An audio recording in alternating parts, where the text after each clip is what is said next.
श्री कृष्णा ने दी गीता में यह 18 चेतावनी। पहला, जवानी में जिसने ज़्यादा पाप किए हैं उसे बुढ़ापे में नींद नहीं आती है, उसे पश्चाताप की अग्नि में जलाती रहती है। दूसरा, भगवान ने जिसे धन संपत्ति दी है उसे गाय रखकर सेवा ज़रूर करनी चाहिए, इससे भगवान प्रसन्न होते हैं और हमारे द्वारा जाने अनजाने में किए गए पाप कटते हैं।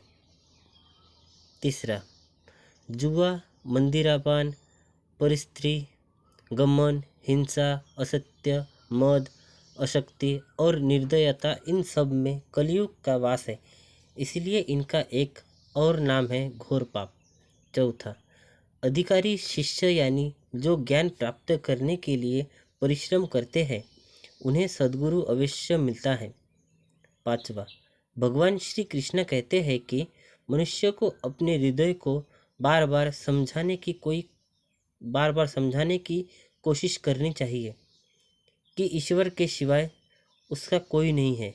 साथ ही यह विचार करना चाहिए कि इसका कोई भी नहीं है।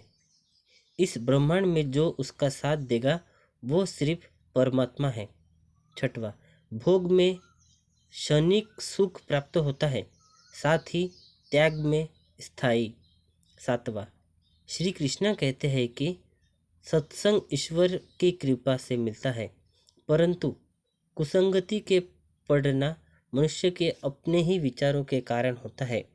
आठवां, लोभ और मोह माया पाप के माता पिता कहे जाते हैं। नौवां, श्री कृष्ण कहते हैं कि स्त्री का धर्म है कि रोज सुबह तुलसी और माता पार्वती का पूजन करे, इससे उनकी सुख समृद्धि हमेशा बनी रहे। 10वां, मनुष्य को हमेशा अपने मन और बुद्धि पर विश्वास नहीं करना चाहिए, क्योंकि ये बार बार मनुष्य को दगा देते हैं। खुद को निर्दोष मानना बड़ा गुनाह साबित होता है।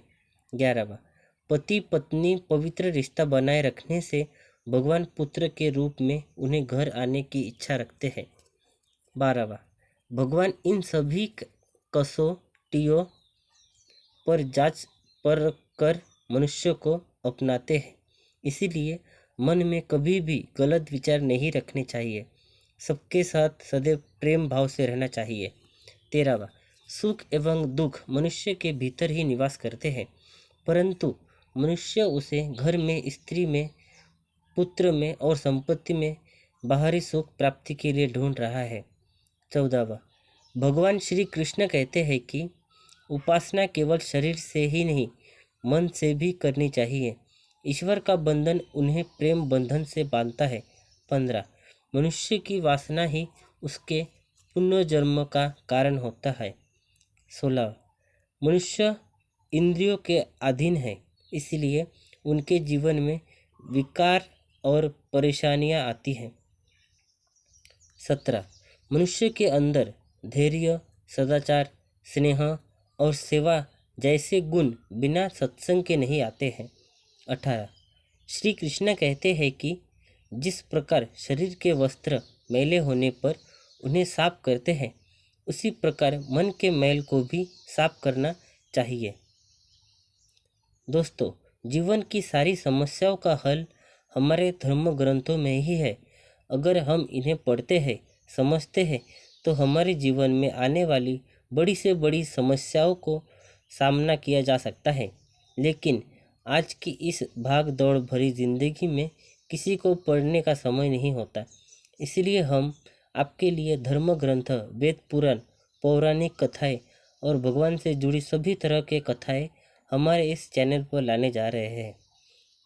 अगर ये वीडियो आपको अच्छी लगी हो तो वीडियो को लाइक करके चैनल को सब्सक्राइब कर लीजिए, जिससे हमारी वीडियो आप तक पहुंच पाए। धन्यवाद।